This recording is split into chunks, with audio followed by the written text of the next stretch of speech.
Cherchez les lieux que ces images ont immortalisés, vous les trouverez peut-être. Cherchez la lumière qui les anime, vous ne la trouverez pas, car ces ombres et ces éclairages, Michel Archambault les crée de toutes pièces, grâce à sa parfaite maîtrise de l'argentique. Depuis 60 ans, il dompte le film et le grain d'argent. Lorsque je fais mon cliché à la prise de vue, moi dans mon esprit, je sais comment je vais traiter cette image.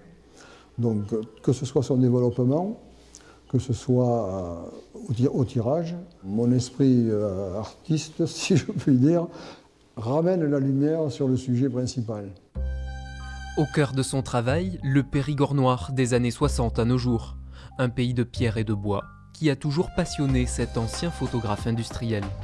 Ce qui m'accroche le plus dans l'image, c'est cette variété, cette constante qu'il y a au niveau de l'esthétique.